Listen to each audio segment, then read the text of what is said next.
राधे राधे। आप सभी भक्तजनों का एक बार फिर से स्वागत है आपके अपने यूट्यूब चैनल व्रत त्योहार की कथा में। जैसा कि हम सब जानते हैं, आज है दिन सोमवार और सोमवार का दिन शंकर भगवान को समर्पित होता है। आज के दिन भक्त भोलेनाथ को प्रसन्न करने के लिए विशेष पूजा अर्चना करते हैं।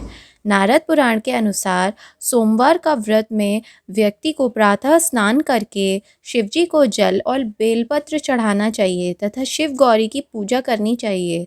शिव पूजन के बाद सोमवार की कथा ज़रूर सुननी चाहिए। अगर आप सोमवार की कथा सुनेंगे तो इसी से आपका व्रत पूर्ण माना जाएगा।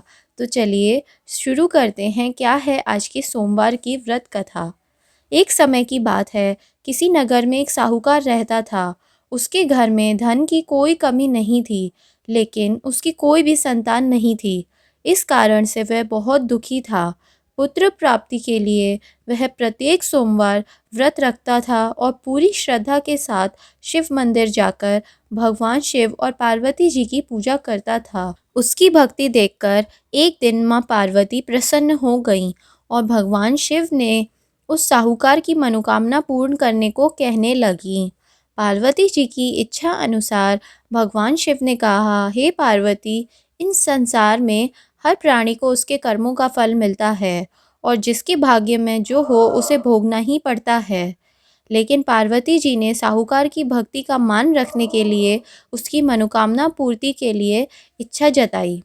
माता पार्वती ने आग्रह किया, पर शिवजी ने साहूकार के पुत्र प्राप्ति का वरदान तो दे दिया, लेकिन साथ ही साथ यह भी कहा कि उसके बालक की आयु केवल 12 वर्ष ही होगी। माता पार्वती और भगवान शिव की बातचीत को साहूकार सुन रहा था। उसने ना तो इस बात की खुशी थी, ना दुख था। वह पहले की भांति शिवजी की पूजा करता रहता था। कुछ समय के बाद साहूकार के घर एक पुत्र का जन्म हुआ। जब वह बालक 11 वर्ष का हुआ तो उसे पढ़ने के लिए काशी भेज दिया गया। साहूकार ने पुत्र के मामा को बुलाकर उसे बहुत सारा धन दिया और कहा कि तुम इस बालक को काशी विद्या प्राप्ति के लिए ले जाओ और मार्ग में यज्ञ करना। जहाँ भी यज्ञ कराओ वहाँ ब्राह्मणों को भोजन कराते और दक्षिणा देते हुए जाना। दोनों मामा भांजे इसी तरह यज्ञ कराते और ब्राह्मणों को दान दक्षिणा देते काशी की ओर चल पड़े। रात में एक नगर पड़ा, जहाँ नगर के राजा की कन्या का विवाह था। लेकिन जिस राजकुमार के साथ विवाह होने वाला था वह एक आंख से काना था।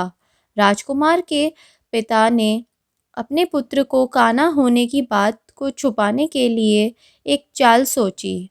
साहूकार के पुत्र को देखकर उसके मन में एक विचार आया।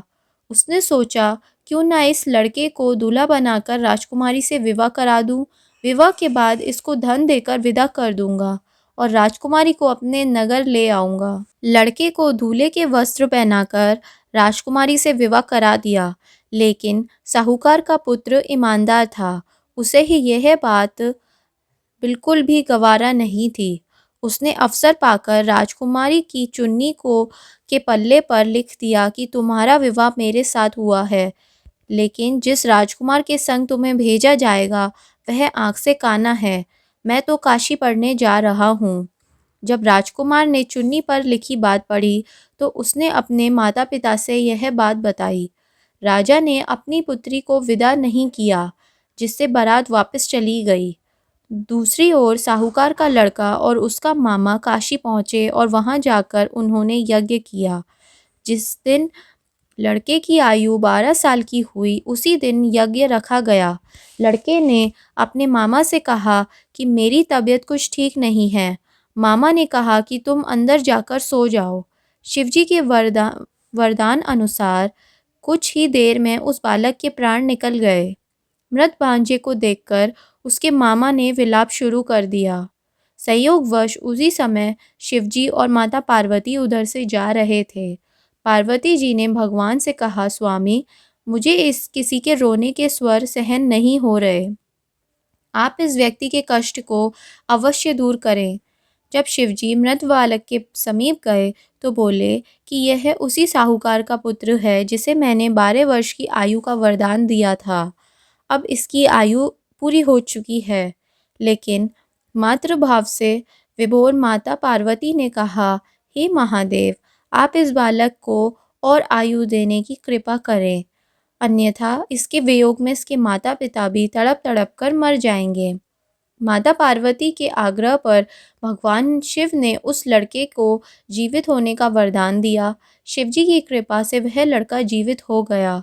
शिक्षा समाप्त करके लड़का मामा के साथ अपने नगर की ओर चल दिया। दोनों चलते हुए उसी नगर में पहुँचे जहाँ उसका विवाह हुआ था। उस नगर में भी उन्होंने यज्ञ का आयोजन किया। उस लड़के के ससुर ने उसे पहचान लिया और महल में ले जाकर उसकी खातिरदारी की और अपनी पुत्री को विदा कर दिया। इधर साहूकार और उसकी पत्नी भूखे प्यासे रहकर बेटे की प्रतीक्षा कर रहे थे। उन्होंने प्रण कर लिया था कि यदि अपने बेटे की मृत्यु का समाचार मिला तो वह भी प्राण त्याग देंगे, परंतु अपने बेटे को जीवित होने का समाचार पाकर वह बेहद प्रसन्न थे। उसी रात भगवान शिव ने व्यापारी को स्वप्न में आकर कहा, हे श्रेष्ठ, मैंने तेरे सोमवार के व्रत करने और व्रत कथा सुनने से प्रसन्न होकर तेरे पुत्र की लंबी आयु प्रदान की है।